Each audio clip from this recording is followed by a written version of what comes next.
Hello and welcome to Retro Gaming Swede. My name is Oskar and today I'll show you 5 must-have Sega Mega Drive or Genesis games.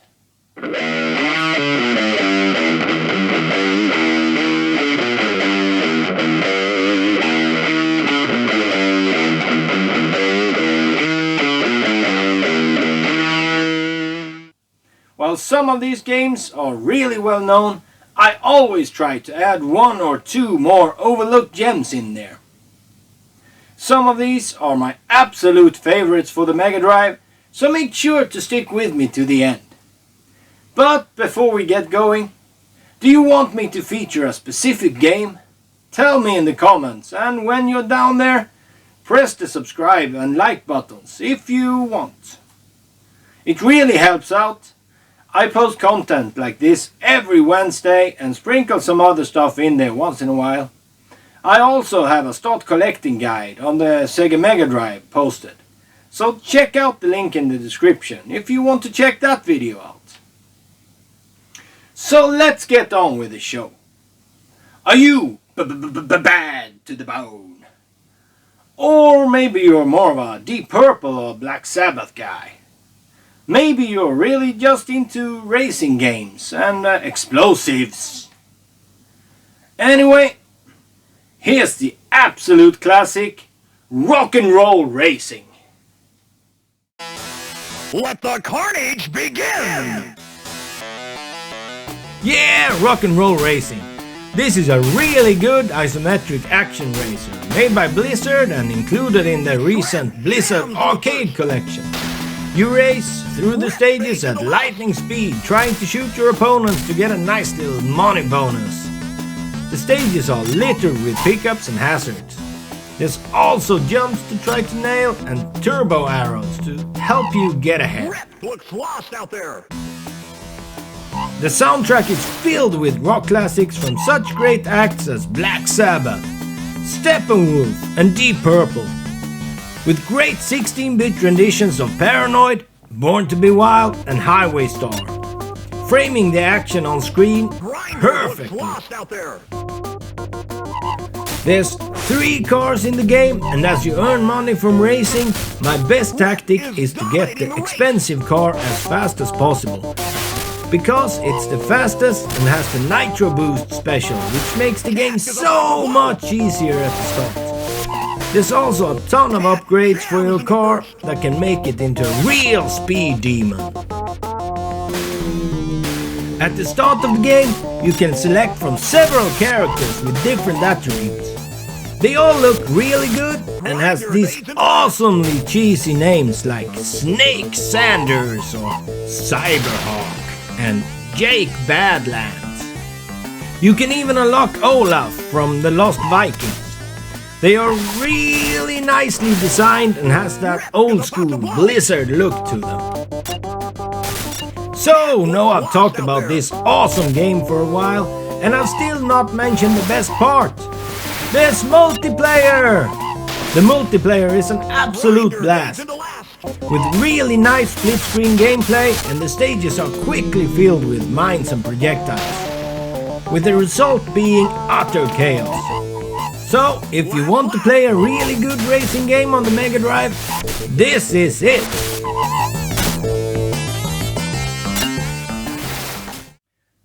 The next game I actually discovered only a couple of months ago, seeing how all the other old games in this series absolutely suck.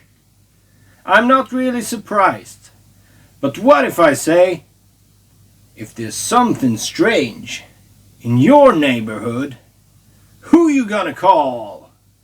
Ghostbusters!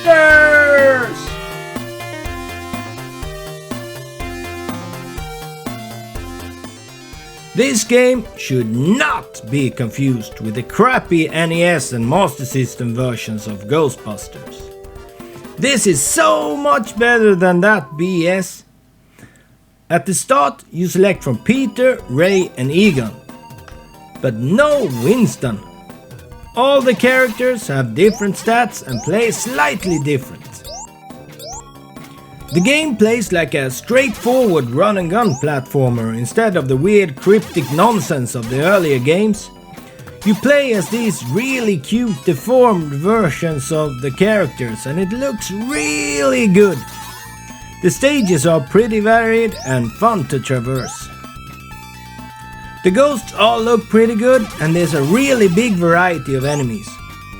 You'll be attacked by everything from flying dishes to tablecloths and weird apparitions and blobs. The bosses are also pretty good looking. Every stage has at least one middle ghost to defeat and try to capture, and one end boss ghost. Once you've disposed of them, the mission is done and you get some cash. The cash you get can be spent on different power-ups for your character, and there's some really good stuff in the store. You can also buy food and stuff like that to heal you during missions and generally just make life easier for you. Some of the stuff is crazy expensive though, so you better save up for what you want. If you're like me and love the old movies back in the day, this is probably the best old school Ghostbusters game out there. So if busting ghosts are your thing, this is a really solid buy. Oh, and it's not very expensive to get either. Do you like Disney? Do you like magic? Or maybe just a really good platformer? Maybe you have a friend to play together with? Then this is a really good alternative. World of Illusion.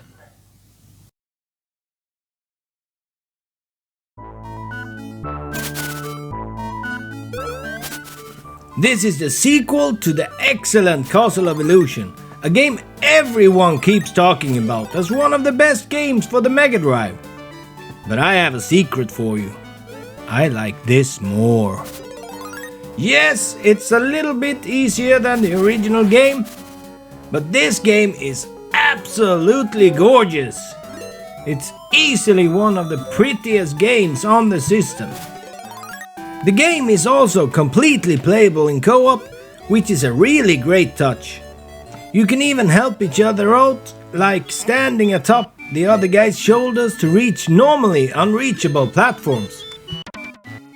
If you're playing it in single play mode, the stages change a bit depending on what character you select, adding to the replayability of this stellar game. The animations are also really good and really feels like an old Disney movie. The different areas all have small nods towards different Disney franchises, like Pinocchio, Snow White and Alice in Wonderland. Even the enemies look great in this game, and the bosses feel like something that could appear in any of the animated movies. So, if you're a Disney fan, or you just want a really solid platformer that's realistic to finish in a couple of nights, this super gorgeous little game is an absolute must-have game for the Sega Mega Drive or Genesis.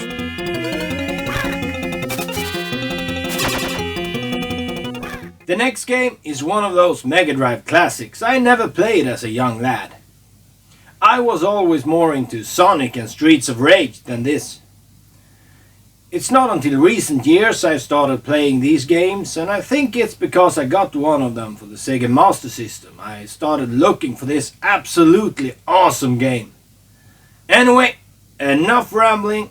Here's Wonder Boy 3 Monster Lair.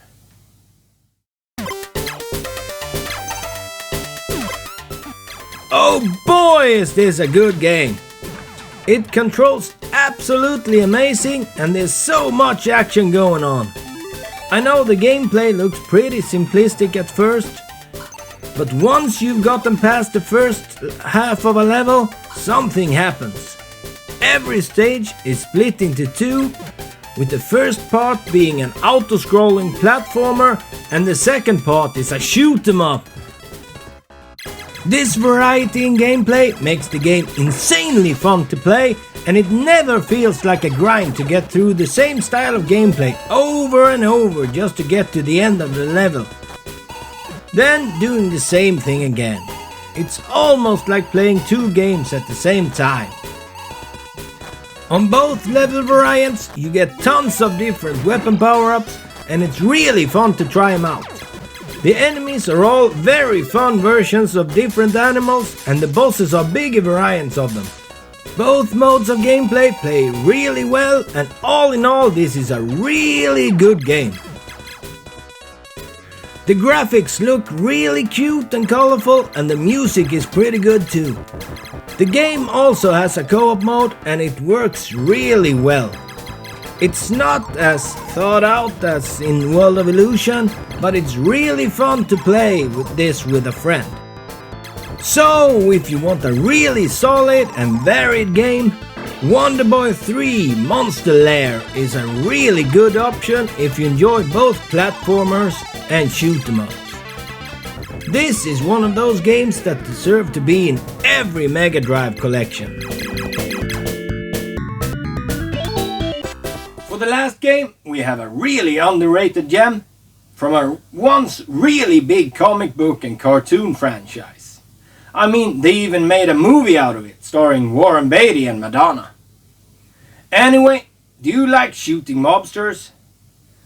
Do you have an unhealthy relationship with yellow trench coats? Do you want to see a Dick Tracy game?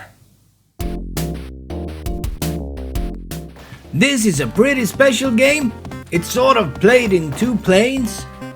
In the foreground, you attack with your normal gun and your fists. In the background, you blast enemies with your Tommy gun. These controls take a minute to get used to, but once you have, this is a really fun game and plays like nothing else I can think of. I actually first played this as a kid at a friend's house, and it just blew me away. It just looked so cool. The Dick Tracy cartoon was pretty much everywhere back in the day, even if it was made in the 60s. This show saw reruns into the 90s and I watched it religiously. So playing as Dick Tracy was really awesome. The stages are split up into 3 parts, with one being a normal stage where you gun down mobsters, the middle being either a car section or a sort of beat 'em up stage where you don't have a gun, and the third part is the boss stage. These play like all normal walking stages, only you have to beat a really tough guy hiding and shooting at you from the background. This variety makes the game highly playable and the mix of stages really feels pretty fine-tuned. This variety makes the game highly playable and the mix of stages feels pretty fine-tuned. All in all, this game is pretty unique and it plays really well. The bosses are all different bad guys from the show, and between stages you get to see the newspaper guy yell out stuff you've done. So, if you're looking for something pretty unique and different for your Mega Drive or Genesis collection, or if you really like the old Dick Tracy cartoons, this is a really solid game to get.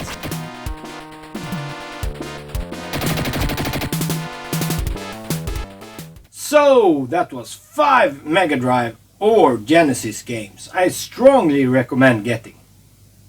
What do you think? What's your favorite Mega Drive or Genesis games? Did I miss something? Or do you wish me to feature a specific game? Tell me in the comments, and if you like this video, please like, share and subscribe to get more retro game recommendations. It really helps to make YouTube notice small fries like me. So thanks for watching and I hope I'll see you again next time. Goodbye!